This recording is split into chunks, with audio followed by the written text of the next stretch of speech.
Welcome back, everyone. It's me, Zagreus. Before we start the video, I'll just like to say thank you for the likes and for the views and for the subscribers. Alright, let's get into this. I found myself in a swamp biome, you know. That shit stank, honestly, man. I regret some of my choices.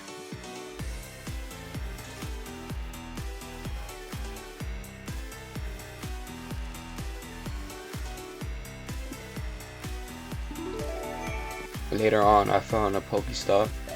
It had Pokeballs and healing potions. I really needed this stuff.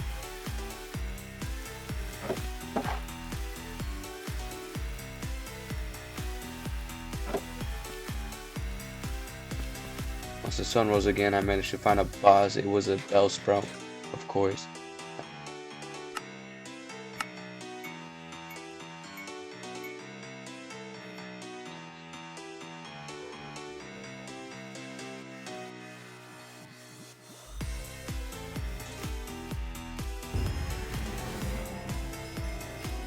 After the battle, I found a village where I was finally able to obtain Joltix. He was stuck inside my PC for a while.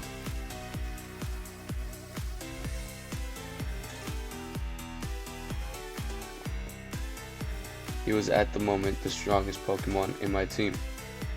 Not only that, but he was also an electric bug type as well. It's kind of my favorite, honestly, you know.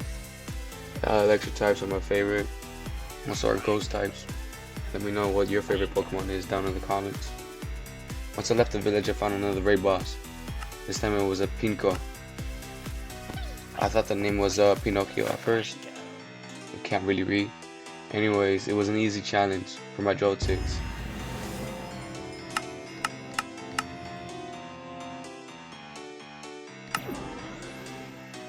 Oh yeah, I just wanted to ask you guys if you could leave any names down for the Pokemon so I can remember them more easily. Give me some Pokemon names. Seeing that Joltix still looked like a little baby, I decided I needed to evolve him. So that became the main focus for the beginning of the episode. Since I now have baby Joltix, I thought I was strong enough to beat this Hulk-like Teddiursa, but like Hulk. It was really strong, so it beat my ass. It wiped out my entire team. So I needed to find another village that can heal up my Pokemon. And that's exactly what I did.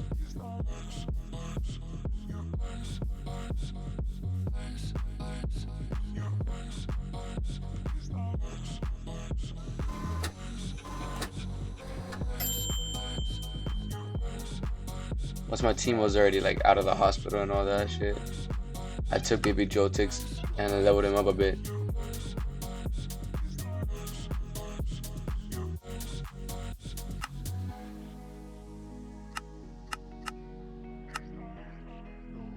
After 2 rounds of fighting Pokemon, right, he started to glow, just like Kakuna did. He started evolving.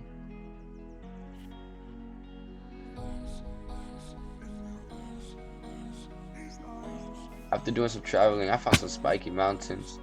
They were perfect, and that's where I knew I wanted to build my base, right there. First, I had to get to know the surrounding areas and the neighbors, so I created some checkpoints. These checkpoints are the borders of my neighborhood.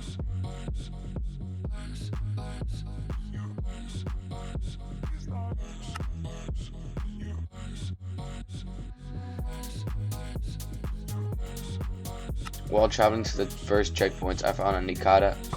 After some research, I found out that this Nikata has some special abilities. These abilities will come on later in the episode. You're just gonna have to watch in order to actually find out what happens. So once again, I had to painfully find another PC in a village. Once I did find the village, I quickly added Nikata to my team, and I quickly removed one person from my team as well because I needed that empty slot, and it's for the Nikata. Just wait and watch what happens. After leveling up my Pokemon, I decided to actually show some love to my Sizzlepede. So I decided to bring him all the way up to level 20, and that's exactly what I did. We managed to do this by ganging up on a gang of deer Pokemon that showed up. So my Sizzlepede took them down with the help of my newly evolved Galvantula. After that, Sizzlepede was finally able to hold his own against other Pokemon.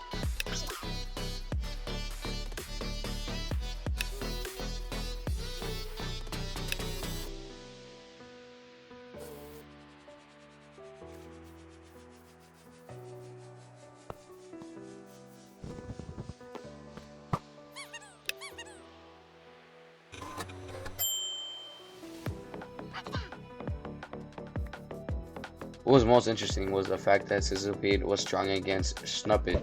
I did not expect that, but like he was, you know, he's an OG really.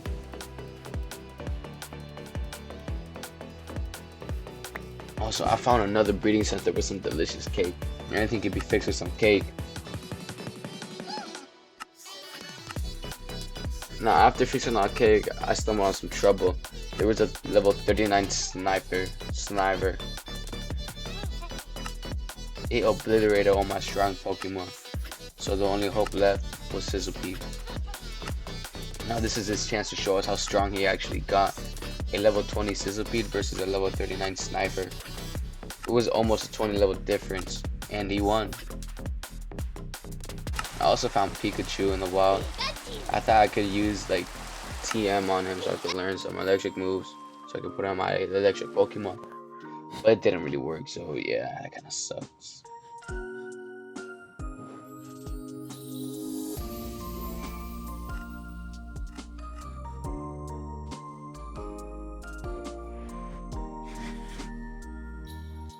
I also stumbled across a forest fire. I don't know what started this forest fire, but I believe it was Burmy, because as soon as I started putting it out, Burmy started attacking me, so it looks like he came back to finish his job.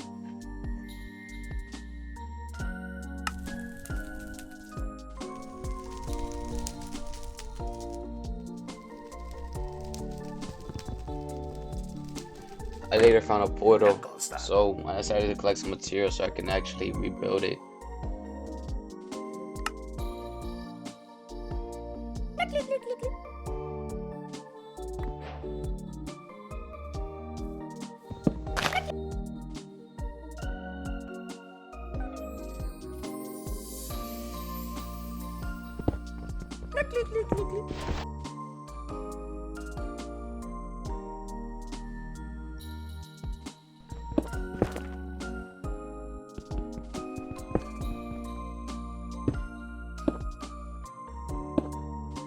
Boom, bang, the portal was done.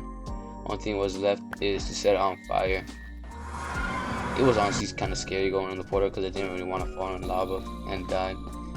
So I did just a little bit of exploring. I fought like a few Pokemon, and then I got the hell out of there.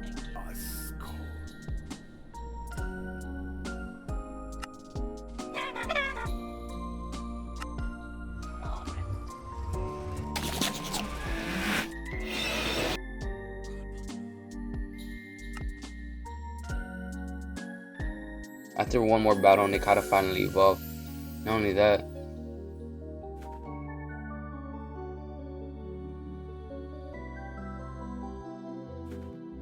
but look what happened. I got two Pokemon. This happened because when you evolve a Nikata, you have a 100% chance of getting two Pokemon, a Ghost type and a Ground type. But to do this, you have to have an empty slot, which is why I removed the Pokemon, and an extra Pokeball. And you can clearly tell I got many of those. I decided to put away the Ground type because I love Ghost types, honestly. And I hope that I could find another Pokemon to fill in the 6th slot in my team. That's when the sun set. This was my chance to catch the Pokemon that I needed for my 6th slot. While walking through the taiga forest, I saw him. He was right there. I caught him and some of his buddies because I decided that I was going to breed them to make an OP Pokemon.